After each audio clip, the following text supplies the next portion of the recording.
On va parler de la place des femmes maintenant dans les domaines de l'intelligence artificielle et de la robotique avec 4 femmes qui ont des rôles prépondérants dans ces domaines depuis plusieurs années et qui sont des intervenantes très pointues. Je suis ravie de les accueillir. Donc merci tout d'abord à toutes les 4 d'avoir accepté d'échanger sur ce vaste sujet. On va commencer avec vous, en tout cas je vais vous présenter. Marie Guillemot, vous êtes membre du comité exécutif de KPMG France. Vous êtes en charge du développement grand compte ainsi que du marketing et de la communication. Fanny Bouton, vous êtes passionnée de robotique et de quantique. Vous êtes journaliste, vous êtes consultante high-tech et vous organisez depuis 15 ans les Fanny's Party. Alors ce sont des soirées qui sont dédiées à la culture geek. On vous retrouve également sur 2 émissions. On refait le Mac et l'émission Quoi de neuf chez les geeks. Claude Thérosier, vous êtes fondatrice de Magic Makers. Magic Makers apprend entre autres aux 6-15 ans à coder. On reviendra sur ce truc génial. Moi, j'ai très envie de mettre mes enfants sur Magic Makers. Et puis, alors, donc, le docteur Cécile Wenling. Alors là, c'est très vaste. Hein. Vous avez, vous aussi, donc, une expérience assez incroyable dans le domaine de l'intelligence artificielle. Vous travaillez notamment avec le CNRS. Vous intervenez à Sciences Po Paris. Vous pouvez nous expliquer, juste en quelques mots, Cécile, vos domaines de compétences, parce qu'ils sont quand même juste très nombreux. Alors, moi, je suis prospectiviste, donc ça veut dire que mon travail consiste à penser le monde de demain, comment ce sera dans 10 ans, 15 ans, 20 ans. Et notamment, j'ai fait une étude au sein du groupe AXA sur l'avenir de l'intelligence artificielle et qu'est-ce que ça peut vouloir dire d'anticiper pas uniquement en fait, des compétences technologiques ou des impacts technologiques, mais plus aussi des enjeux économiques, sociaux ou environnementaux. Et une des choses qui ressort, et c'est pour ça que je suis ravie de voir ce panel de femmes, mais dommage d'avoir eu un premier panel que d'hommes et un deuxième panel que de femmes. Je propose que pour les prochains Robot of the Year, on fasse une vraie diversité de panels. Un peu de mixité. Voilà, un peu de mixité, c'est quand même bien dans notre monde. Non, un sujet qui me semble très important, c'est pourquoi la femme et l'IA. Première chose, c'est qu'aujourd'hui, quand on regarde les compétences et les métiers de demain, donc tout ce qui est data science, quantum computing, cyber risk, etc., c'est avant tout des hommes. Quand on regarde les filières, l'éducation, qui va faire ce genre de formation, ce sont des hommes. Et quand on regarde de l'autre côté, qui sont les personnes dont les tâches peuvent être facilement automatisées, etc., pour beaucoup, ce sont des rôles de femmes. Donc il faut dès aujourd'hui changer la donne, parler aux jeunes filles, leur donner envie d'un monde différent, et donc c'est pour ça que c'est extrêmement bien. La deuxième chose qu'on voit arriver, c'est que l'intelligence artificielle s'entraîne aujourd'hui, enfin c'est le modèle du machine learning ou du deep learning, sur des jeux de données. Si ces jeux de données sont biaisés et s'il y a des biais de genre, eh ben, ça a un impact au recrutement, on l'a vu dans la presse récemment, mais ça a un impact dans beaucoup d'autres choses. Et je voudrais dire que par exemple en santé, en médecine, il y a de la sous-prévention de certaines pathologies chez les femmes à cause de biais de ce genre-là. Donc il y a un deuxième volet, au-delà de l'emploi et de l'éducation, qui est comment est-ce qu'on fait une IA responsable, une IA qui ne reproduit pas des biais, quels qu'ils soient. On parle du biais de genre aujourd'hui, mais il y en a beaucoup d'autres. Et ça demande aussi, en amont et by design, une réflexion sur comment est-ce qu'on conçoit l'IA. Et une troisième chose que je voudrais dire, c'est qu'au tout début, quand on a construit des voitures, les équipes de gens qui faisaient les voitures, c'est des équipes d'hommes. Quand on a eu des femmes qui ont été impliquées dans la construction de voitures, ça a changé beaucoup de choses dans l'ergonomie de la voiture, dans sa fonctionnalité, et ça les a rendues beaucoup plus agréables à vivre pour beaucoup de gens. Donc se poser la question de la mixité, et pas que la mixité de genre, mais de profil, de background dans les équipes qui conçoivent, et pas avoir peut-être que de la data science, mais aussi un juriste, mais aussi un philosophe, mais peut-être un prospectiviste, ben c'est fondamental si on veut faire des produits, des services qui sont future-proof, prêts pour demain. Est-ce que vous pouvez nous donner quelques chiffres, comme ça qu'on comprenne un petit peu mieux justement où on en est dans la non-parité justement? Oui, alors les chiffres sont assez catastrophiques. Donc, dans certaines organisations en France, on a 90% d'hommes dans les métiers de data science. Mais ce que je voudrais dire, c'est qu'il faut aussi se décentrer. En Iran, au Pakistan et dans beaucoup d'autres pays, c'est l'inverse. Ce sont les femmes qui font de la data science. Et ce n'est pas forcément non plus une libération ou un mieux, c'est aussi parce que c'est des métiers où elles peuvent ne pas être exposées à l'autre. Et donc, c'est une forme de contrôle social de les mettre dans ces fonctions. Donc, je pense qu'il faut déconstruire les chiffres que nous avons, avoir conscience que c'est très basé sur des biais culturels. Et selon les pays, ce ne sont pas du tout les mêmes chiffres. Et travailler, que ce soit dans un sens ou dans l'autre, à qu'est-ce que ça veut dire une inclusion sociale par l'IA, avec l'IA et sans IA aussi. Pour moi, l'IA n'est qu'un révélateur finalement d'autres biais qui sont déjà encodés. Il faut bien faire attention à ne pas faire tout porter à l'IA non plus. Ce n'est pas l'IA qui crée ces problèmes-là. Mais pourquoi justement il y a aussi peu de femmes dans ce genre de métier? Est-ce que c'est un problème de formation? Est-ce qu'elles ont peur d'être formées à ce genre de métier? Fanny, vous voulez répondre? Moi, j'ai déjà une réponse que c'est dans mon travail de journaliste. Ça fait plusieurs années que je me suis penchée sur la question parce que moi, en tant que femme dans le milieu de la high-tech, on m'a souvent posé la question du comment j'ai fait pour quelle formation? Quelle est la formation?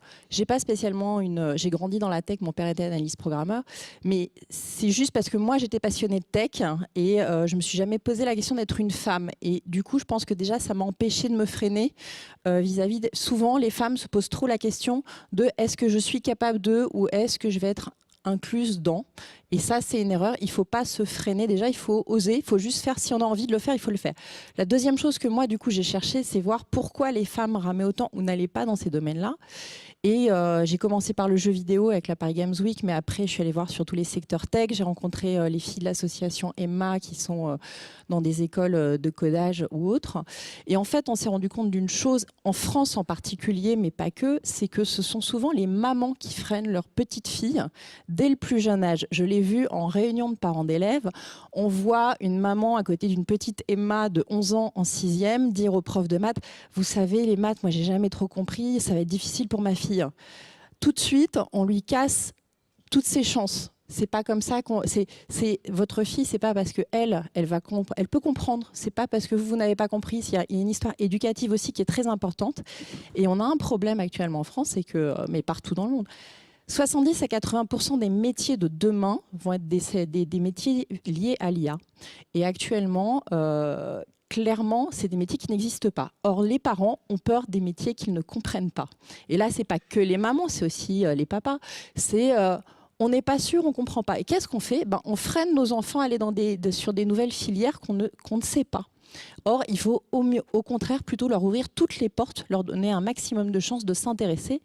Et il y a des domaines très compliqués comme le quantique par exemple. Actuellement, il n'y a pas de formation. Pourtant, il va nous falloir plein de gens dans le quantique.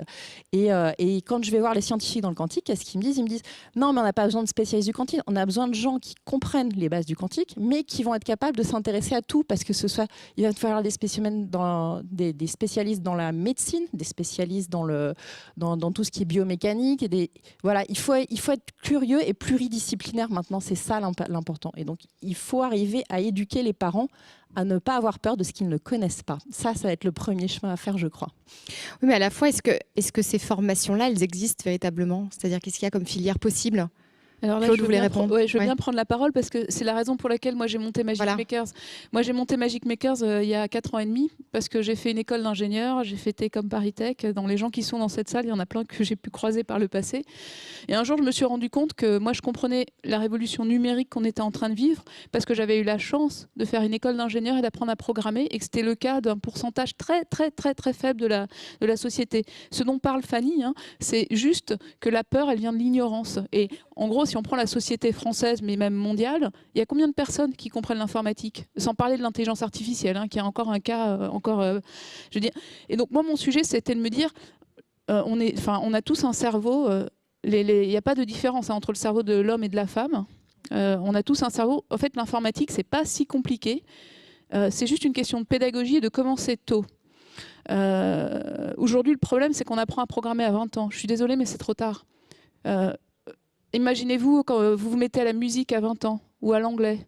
Vous n'allez jamais être très bon, puis ça va demander beaucoup d'énergie et de persévérance en fait. Donc déjà, vous filtrez la plupart des gens, ceux qui sont pas prêts à faire l'effort, ceux qui ont d'autres manières de penser, parce que finalement l'informatique, la pensée informatique, c'est une façon très très structurée de penser. Parce que concrètement, programmer, c'est juste donner des instructions à une machine pour qu'elle les fasse à votre place. Donc il faut être capable de raisonner comme ça, de décomposer le problème, de tester, il y a de la rigueur, il y a aussi de la créativité. Donc vraiment, c'est cette idée de se dire, mais en fait, c'est pas si compliqué, c'est une question de pédagogie, il faut traiter les enfants. Et donc j'ai monté Magic Makers et je me suis penchée sur comment on peut expliquer à des enfants ce que c'est que l'informatique. Et donc la réponse pour moi, c'est par la pratique. À partir de quel âge? À partir de 6-7 ans, on Oui. le fait. En fait, nous, il existe des choses pour des enfants plus jeunes, 3-6 ans, on va se familiariser par l'histoire, par la pratique, à ce genre de pensée. Nous, on le fait à partir de 6-7 ans parce que notre biais chez Magic Makers, c'est d'apprendre à créer. C'est pas d'apprendre la théorie de l'informatique pour de pas rester sur la théorie, en fait, mais S'en servir. Oui. mais c'est de s'en servir, voilà. Et c'est de remettre, encore une fois, la technologie à sa place comme un outil au service de l'homme. Donc c'est finalement, vous allez proposer à un enfant de faire quelque chose qui a du sens pour lui, donc des jeux vidéo, des robots, plus tard des applications mobiles, etc.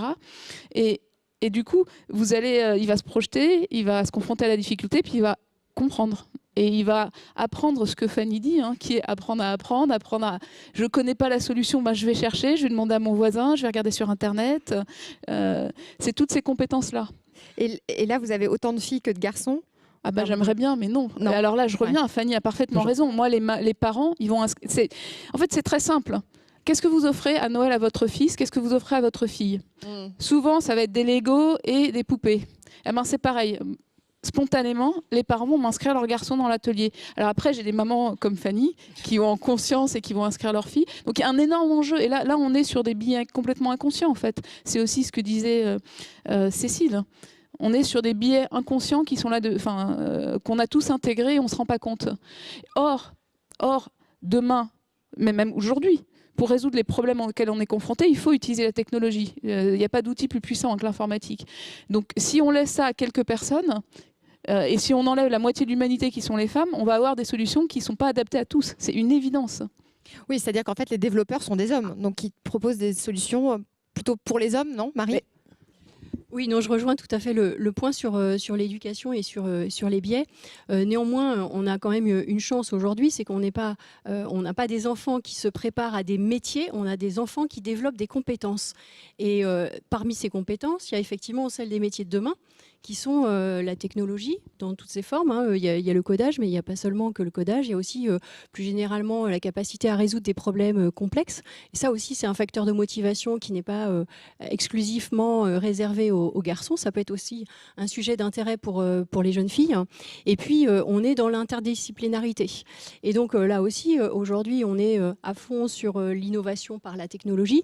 Mais demain, la science du vivant, là où sont fortement représentées les femmes, contrario, va aussi pouvoir, je dirais, apporter à la technologie d'autres paradigmes. On prend un exemple pour définir, alors moi je n'ai pas fait Télécom Paris, je suis un peu dans le secteur par mes clients, mais quand on pense que l'architecture des réseaux numériques a des choses à apprendre des réseaux champignonniers, je pense que là aussi, les femmes qui sont représentées dans les sciences du vivant, dans la biologie, dans les sciences plus naturelles, ou même encore la médecine, on en parlait tout à l'heure à la table ronde, je pense qu'on a vraiment des choses à apporter. Elles ont vraiment, ces jeunes filles, des choses à apporter. Ça ne veut pas dire qu'elles renoncent à ces sciences où il y a davantage effectivement de vivants. Peut-être que des sciences qu'elles voient comme arides avec la technologie, c'est qu'elles ont une capacité à apporter une partie de la solution à des problèmes complexes. Puis après, il y a un deuxième élément, c'est que on a en France un prisme qui est, on a des parcours, disons, tout tracés. Donc, pour être dans ces sujets-là aujourd'hui, il faut avoir fait des écoles visuelles qui effectivement préparent très bien, et nos ingénieurs sont fortement reconnus à l'étranger, donc c'est vraiment un élément de fierté. Mais pour autant, le numérique, on peut aussi l'aborder par un repositionnement, parce que voilà, la vie a fait qu'on ne s'est pas intéressé à ces métiers-là tout de suite. On a d'abord été, par exemple, médecin, mais on va arriver au numérique. Ou encore, on a finalement un changement de carrière qui fait qu'on a envie de rebondir. On va se reformer pour acquérir de nouvelles compétences. Et on le voit aujourd'hui, le numérique, ça peut être un élément de rebond pour une certaine partie de personnes, dont les femmes, par exemple. Donc la représentativité, je pense qu'elle est vraiment en train de changer. Pour moi, un des éléments clés, c'est vraiment de donner du sens à ce numérique. Et le numérique ne veut pas nécessairement dire qu'on ne côtoie pas l'autre, comme dans certains pays, mais il y a aussi de la communication, il y a aussi de la relation derrière le numérique. Il y a bien sûr de la connectivité. Et puis l'IA, les nouveaux modèles, eh bien, je pense qu'ils s'appuient aussi sur des compétences à mobiliser des équipes. Je crois que ce matin, c'était le sujet des tables rondes. Une capacité à emmener les équipes dans ces nouveaux business models, dans ces nouvelles organisations. Et là aussi, il faut des personnes qui puissent travailler sur ces sujets, accompagner la transformation numérique. Voilà, donc je pense qu'il y a de la place pour tous les profils de compétences, pour peu qu'ils aient envie de jouer l'interdisciplinarité. Enfin, là, il y a quand même clairement un problème de désinformation au niveau des conseillers d'orientation au lycée, enfin dans les établissements. On en est où par rapport au gouvernement, l'éducation nationale, etc. Est-ce qu'ils sont concernés ou est-ce que ça va changer ou est-ce qu'on s'en fout encore un peu? Parce qu'en France, on n'apprend pas à parler l'anglais, donc apprendre à coder, ça me semble... J'en suis réaliste. On peut saluer. Merci beaucoup, Cécile. Vous vouliez partir discrètement, c'est raté. Mais merci d'avoir été avec nous. Merci beaucoup. Non, mais parce qu'il y a un vrai débat. Moi j'ai 3 garçons. Bon, c'est pas des filles, mais c'est le même problème. C'est-à-dire qu'ils n'apprennent pas l'anglais. On est les seuls en Europe à pas parler anglais quand on sort de l'école. Donc on code pas non plus. À quel moment on va se bouger? Ça, c'est un des problèmes. Oui. Ouais. Déjà, ça prend du temps, mine de rien. Il y a eu des choses de fait, mais c'est vrai qu'on a des exemples où des fois en équipe, alors on va mettre des tablettes ou voilà, dans les classes, voilà, ça commence. IPads, ouais. Oui, mais alors ce qu'il y a de rigolo, c'est par exemple vous allez en réunion de parents d'élèves et puis vous vous rendez compte que le prof, ils sont pas prêts ou ils sont d'une autre génération ou ça les intéresse pas, ils vont pas implémenter la chose. Le pire pour moi, c'est le cartable, le poids du cartable et des livres. On pourrait avoir des PDF dans des tablettes et en effet ne plus avoir 17 kilos dans le dos d'un ado au collège. Ça commencerait déjà par ça.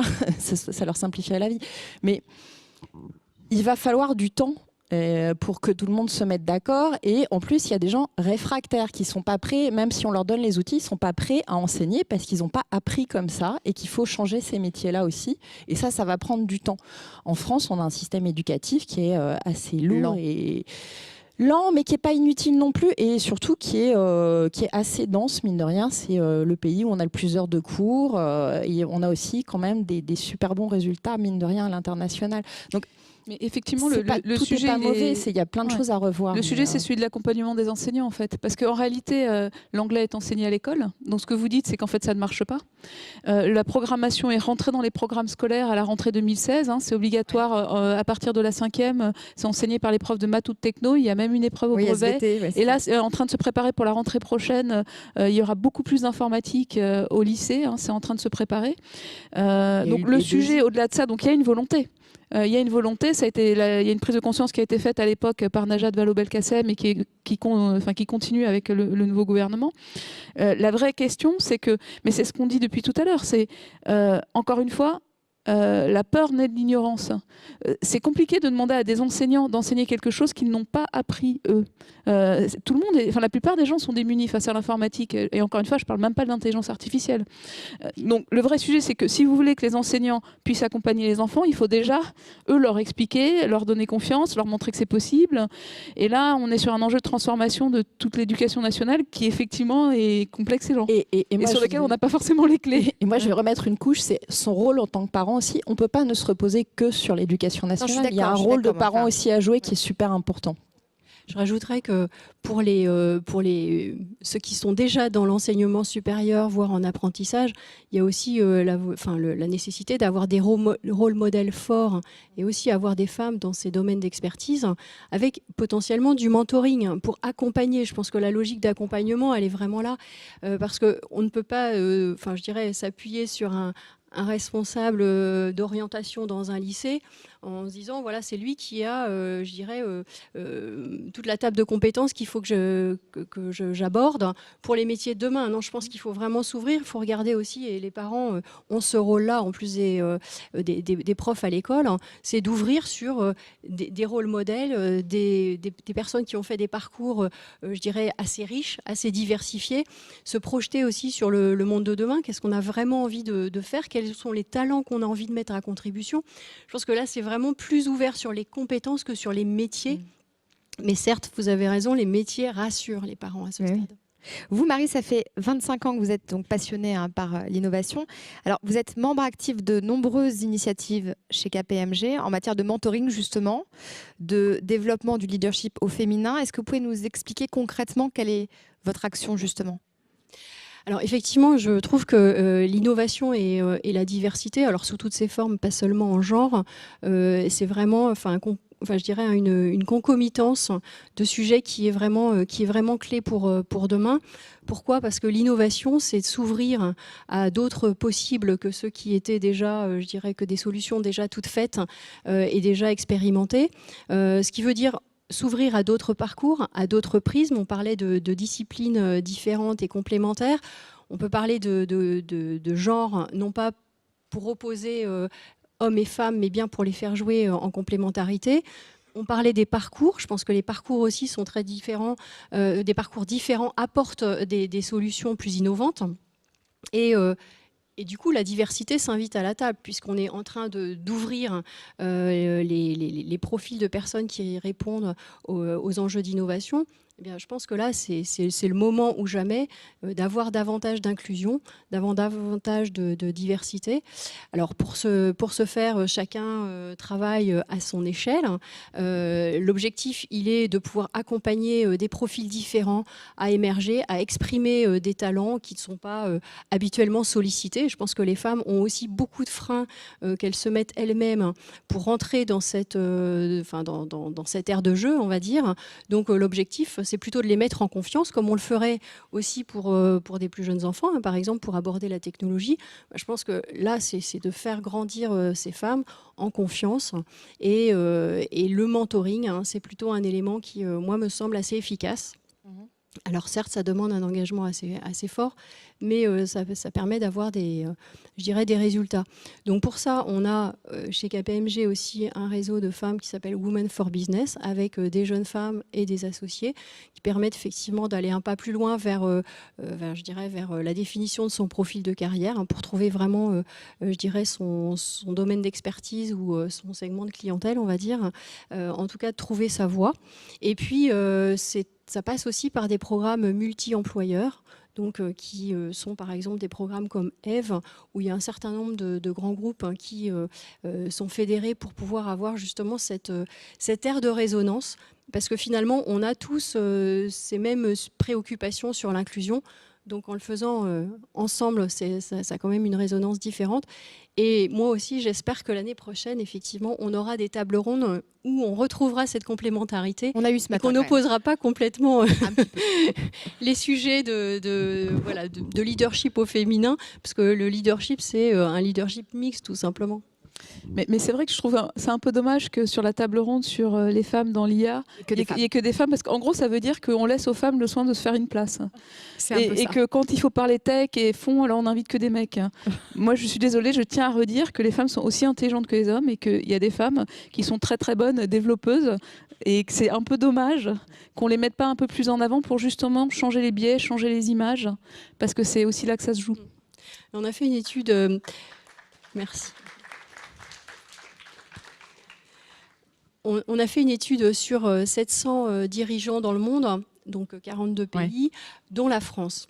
Et ce qu'on voit, c'est que les femmes, elles sont plutôt plus optimistes que les hommes face à l'intelligence artificielle, face à tous ces nouveaux modèles. Donc ça, c'est un élément, qui doit nous rassurer, nous ici dans cette salle.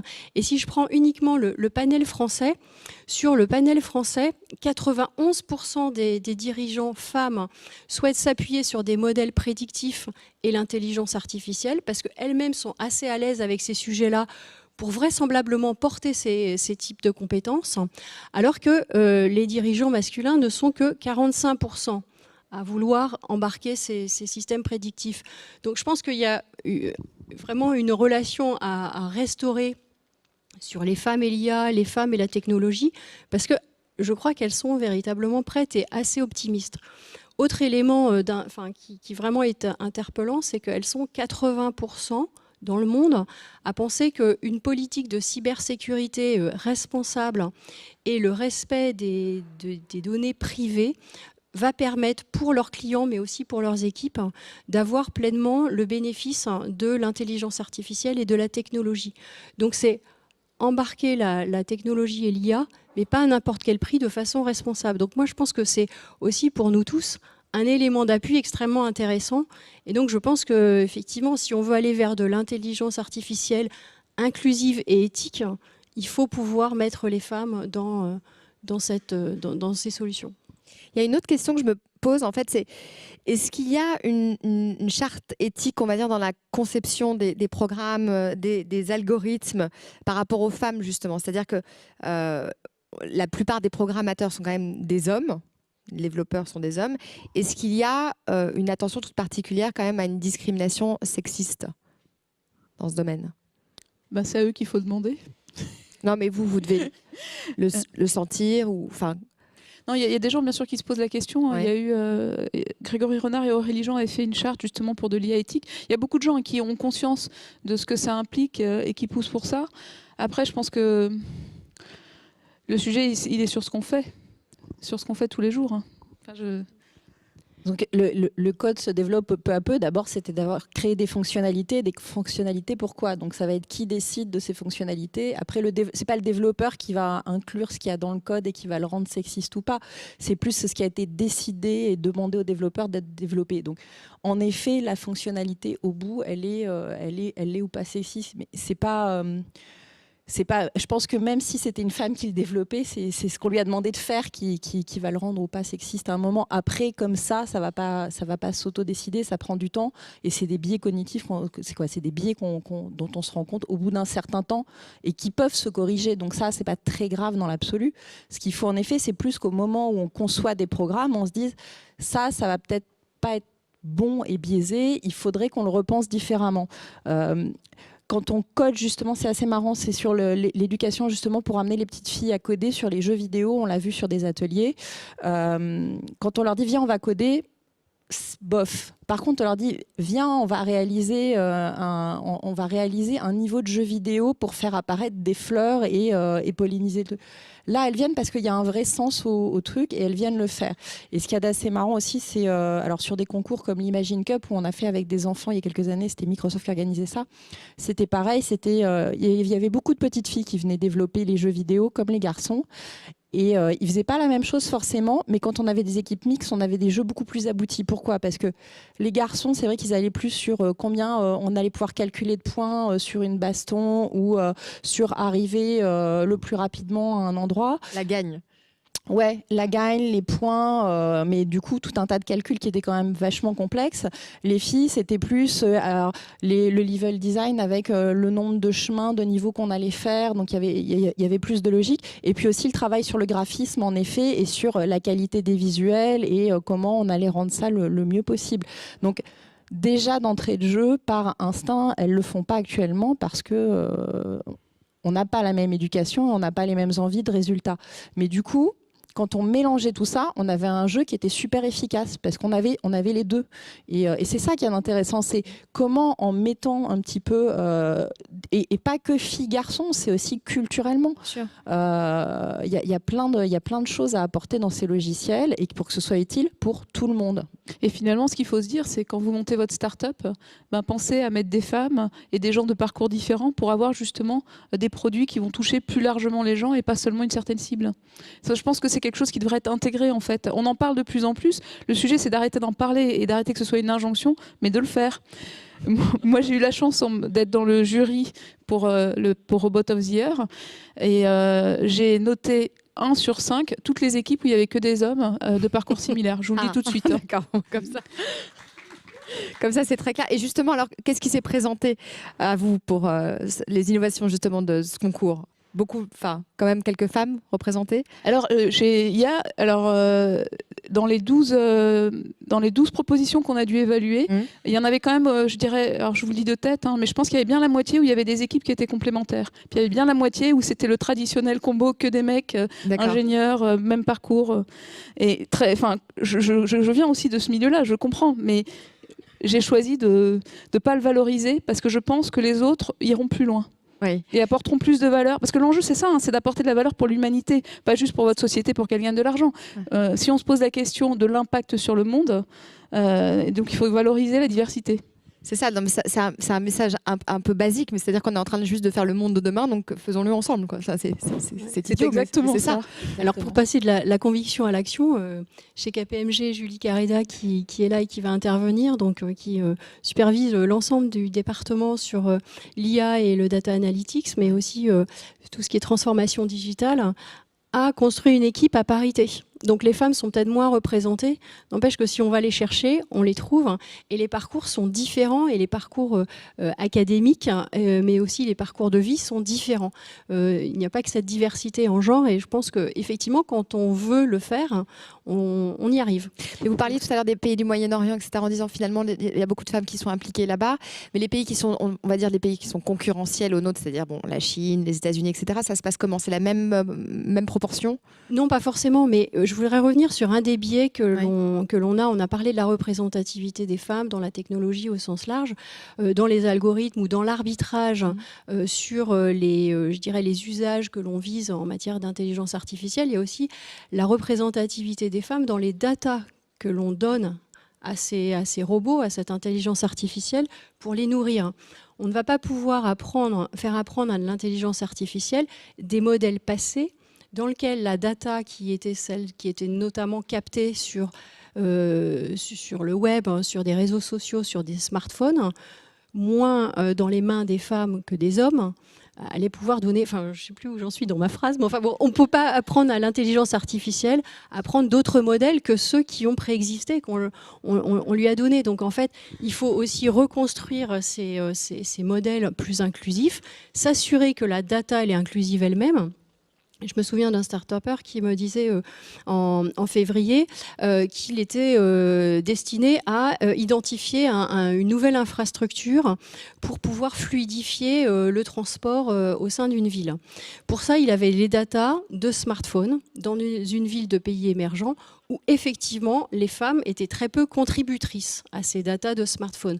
Pour finir, en réalité, il n'aurait même pas fallu faire de nouvelles infrastructures. Et pourtant, il y avait des goulets d'étranglement, que ce soit dans les métros, sur la route, sur les ponts, etc. Donc en fait, si on ne va pas chercher une information inclusive, si on ne s'assure pas que la data, elle va répondre à toutes les formes de diversité, on risque de faire vraiment une société très bipolaire entre les laissés pour compte et ceux à qui tous ces modèles nouveaux vont bénéficier. Donc ça, c'est vraiment un élément extrêmement important. Et puis les modèles passés, on le sait bien, c'est pas ceux qui vont nous permettre de prédire pour le futur. Donc tous ces biais, il va falloir vraiment les poser, les corriger, les affiner au fur et à mesure où on va construire l'intelligence artificielle. Fanny, vous vouliez intervenir? Non, mais elle a rajouté, c'est bon. Non, mais c'est pas, quand elle dit, c'est aussi des différences de strates sociales. Hein. Oui. On donne pas la même éducation à une jeune fille qui grandit dans le 16e, qui a des parents éduqués et diplômés, à quelqu'un qui est issu de l'immigration dès le départ et qui va devoir du coup peut-être mettre les bouchées doubles et peut-être plus que même un garçon va peut-être devoir plus travailler qu'une fille qui a des parents diplômés. Donc même ça, c'est important, c'est-à-dire que c'est arriver à faire entrer tout le monde là-dedans et voir qu'est-ce qu'il y a d'utile pour tout le monde. Est-ce qu'on a besoin de tout d'ailleurs dans la data et l'IA et qu'est-ce qui va être le plus efficace le plus rapidement possible? Mais ça demande en effet d'avoir l'avis de tout le monde et pas juste des fois d'un cercle parisien entre eux. Et puis voilà, des fois il faut sortir déjà de la capitale et puis après il faut sortir de la France. Quand on parle de l'anglais et de l'utilité de la langue, il suffit d'avoir voyagé un tout petit peu pour se rendre compte que l'anglais permet de circuler partout dans le monde quasiment. Oui. Et que même en n'étant pas super bon, on s'en sort très bien. Il faut juste des bases. Mais ça, si on le montre à un enfant de 12 ans, même avec un mauvais prof d'anglais, il va se mettre à regarder des séries sur YouTube. Et puis quand il va se rendre compte que sur Netflix, c'est plus intéressant en sous-titré parce que les doublages sont vraiment, vraiment devenus pas bons maintenant. Et qu'en plus, il aura des séries plus rapides. Voilà quoi, c'est comment titiller sa curiosité aussi et finalement lui ouvrir l'esprit et lui dire que ça va lui être utile. Le gamin, une fois qu'il a compris ça, même s'il a un prof nul, il va apprendre. Ce qu'il y a de super intéressant maintenant, grâce à Internet, Internet et à ce qui s'est passé, c'est qu'on peut tout apprendre par soi-même. Il y a un neurocognitiviste qui s'appelle Pierre Morkens qui dit régulièrement que je crois que c'est tous les 4 ans, le savoir qu'on a à acquérir double. Depuis ça s'est accéléré, tous les savoirs qu'il y a à apprendre, à connaître. Donc on ne peut plus tout connaître. Par contre, savoir chercher au bon moment, au bon endroit, au moment opportun, ça c'est super important. Donc rendre nos enfants curieux, leur apprendre à savoir où chercher et à utiliser ces données au bon moment aussi. Voilà, moi j'aurais adoré avoir des tutos. En tant que bonne geekette que je suis, j'ai appris à me maquiller super tard en faisant de la télé, grâce à des maquilleuses sur des plateaux. Mais avant, je me maquillais pas et on se moquait de moi. Et avec les tutos de YouTube Buzz maintenant, c'est fabuleux. On peut apprendre à se maquiller ou à se coiffer en 5 minutes. Mais surtout, génial. vous dites, en plus, moi je me suis mise dans la culture geek parce que je me considérais pas comme une femme. Enfin, j'ai pas réfléchi en tant que femme, je me suis dit, je suis une personne et j'y vais. Donc c'est quand même. C'est ça. Voilà. Donc après, j'ai une découvert réflexion plus tard intéressante. que j'étais une femme. Bah oui, c'est ça, c'est quand Moi, même je voulais intéressant. faire du code, j'étais avec mes potes et je démontais des machines et je mettais des barrettes mémoire. Donc c'est ça qu'il y a d'intéressant. Et puis on évolue toute sa vie, on apprend et on découvre des choses sur soi-même. Et ben l'IA, elle va faire pareil, elle va continuer à apprendre et c'est à nous de la nourrir intelligemment et de l'aider à se poser les bonnes questions. L'intelligence artificielle, c'est évidemment un process qui a pour but d'améliorer le quotidien. En quoi l'intelligence artificielle va améliorer le quotidien des femmes ? Gagner du temps. Ouais. Gagner du temps sur des tâches qui sont rébarbatives, qui sont... Il y a tout un tas de choses que l'IA peut faire à notre place au quotidien qui peut nous faciliter la vie, en fait. Moi, quand je me suis repenchée sur le sujet de l'intelligence artificielle, je me suis rendu compte que c'était super important d'expliquer à tout le monde comment ça marchait. Parce que nous, on apprend à programmer aux enfants. Hein. On apprend à programmer, comme je vous disais. En fait, programmer, c'est tu fais faire quelque chose à une machine à ta place pour gagner du temps. Et en fait, l'IA, ce que ça apporte, c'est que ça permet de résoudre les problèmes différemment et des problèmes qu'on ne sait pas résoudre autrement. La programmation classique, il faut avoir tout compris au problème pour pouvoir dire finalement à l'ordinateur tout ce qu'il doit faire dans chacun des cas. Donc ça, c'est un peu le système expert. Enfin, faut maîtriser son sujet en fait. L'intelligence artificielle et le machine learning, ça va permettre d'avoir des sujets qu'on ne sait pas décrire de façon extensive, mais la machine va apprendre toute seule à reconnaître les features, enfin les traits saillants caractéristiques, et donc va trouver la solution tout seul sur des problèmes qu'on aurait du mal, nous, à décomposer. Et donc en fait, c'est un outil hyper puissant qui nous permet de traiter différemment les problèmes auxquels on est confronté. Donc c'est super important d'expliquer ça à tout le monde. Une fois qu'on commence à le voir comme ça, on peut se dire « Ah bah oui, j'ai un problème ». Comment je vais pouvoir le résoudre mieux grâce à une intelligence artificielle ? Moi, celui qui m'a projeté dans le sujet, bon, je le suivais de loin, c'est Grégory Renard de X-Brain. Il m'avait raconté comment il avait entraîné une intelligence artificielle, parce qu'il n'avait pas le temps de lire tout ce qui sortait sur les papiers, et donc il s'est entraîné son IA pour faire de la veille, et tous les jours, elle lui envoie un mail à 19h avec les trucs, 24 sur 24, 7, elle lit tout, lui envoie un mail avec les trucs pertinents, donc il a mis du temps à l'entraîner pour que ça lui sorte justement les choses nouvelles, intéressantes.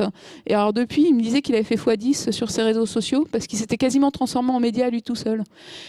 Alors bon, ok, donc ça c'est Grégory Renard, hein, il est super fort. Bon, ouais. Mais néanmoins, j'ai trouvé ça génial, cette idée de se dire, une fois qu'on a compris comment ça marche, on peut entraîner sa propre IA pour résoudre un problème qui est le sien, enfin, qui nous concerne. C'est génial. Hein.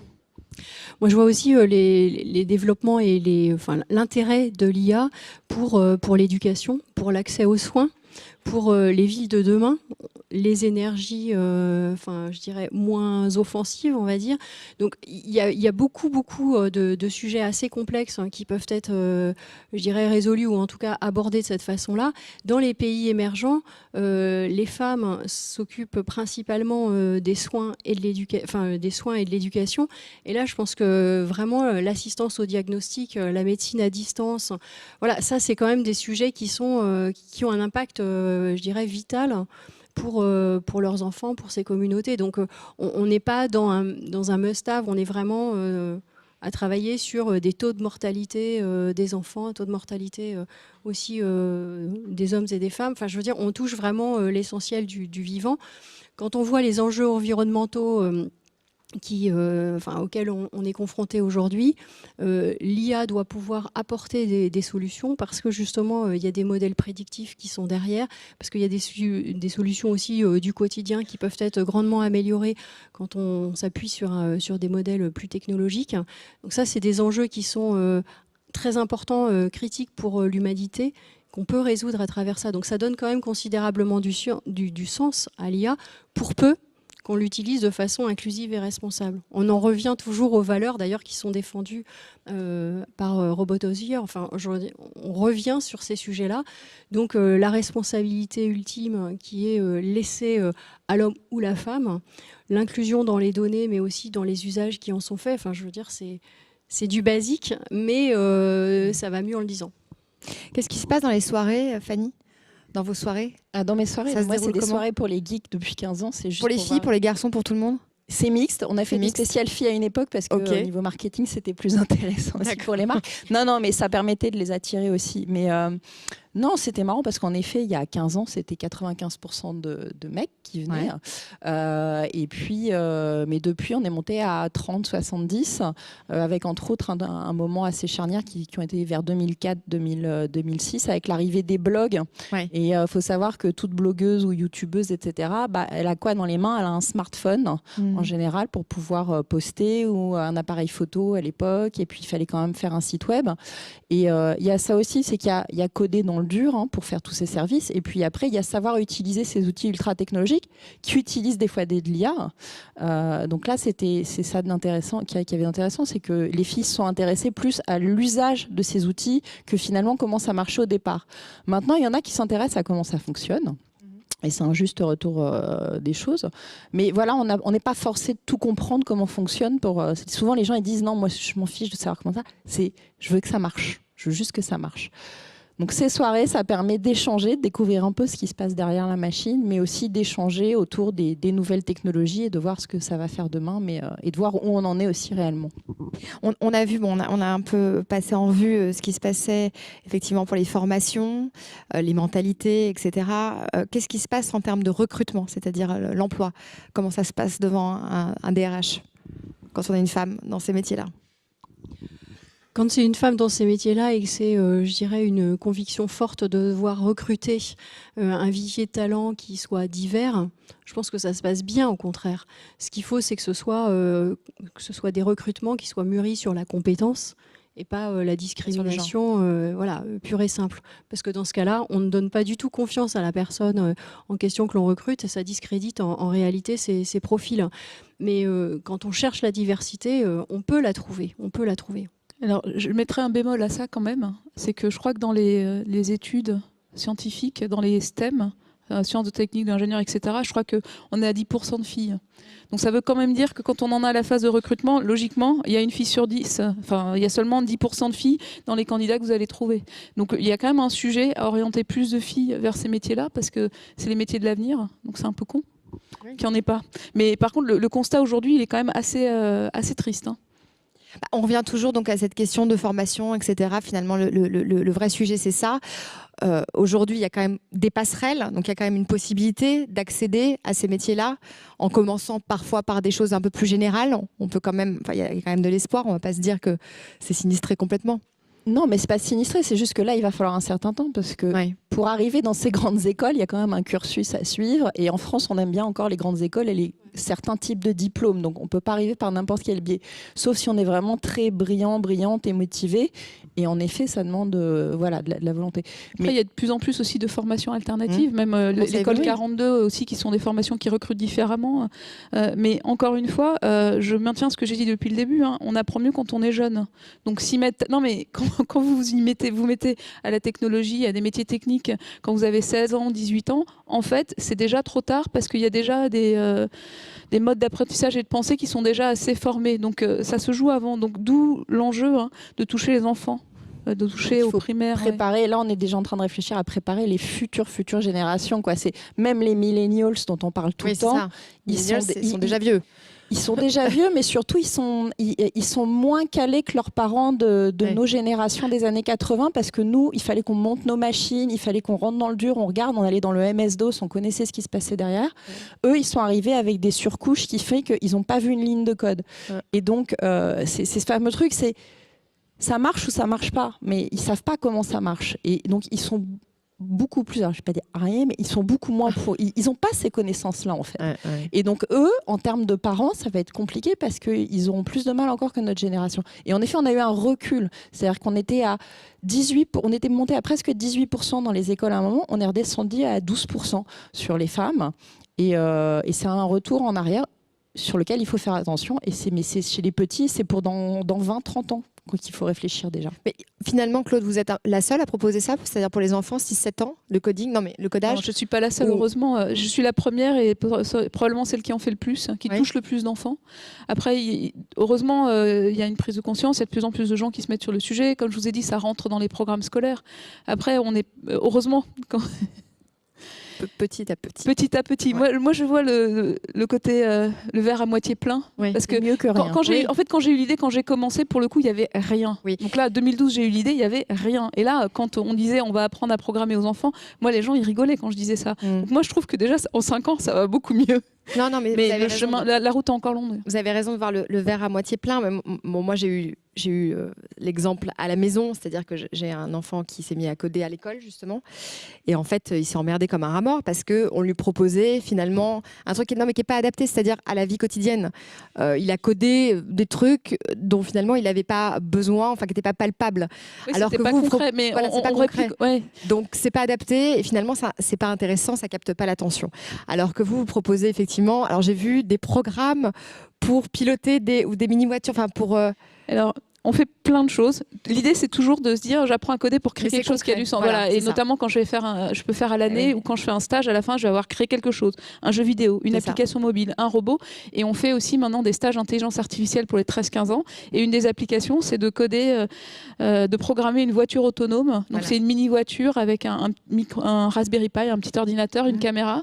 On va lui faire des tours sur un circuit. On va prendre des images. Bah oui, mais ça, c'est top. On va labelliser les images et puis on va entraîner un réseau de neurones. Donc une intelligence artificielle, pour qu'après ce soit la voiture qui décide toute seule si elle tourne à gauche ou à droite en fonction de ce que les images de la caméra lui renvoient. Bah là, c'est motivant. Mais c'est exactement ça, c'est clairement l'idée. C'est des voitures, ça pourrait n'intéresser que les garçons. J'ai des filles, mais justement, on a des filles aussi. Mais alors, la voiture autonome est un des projets.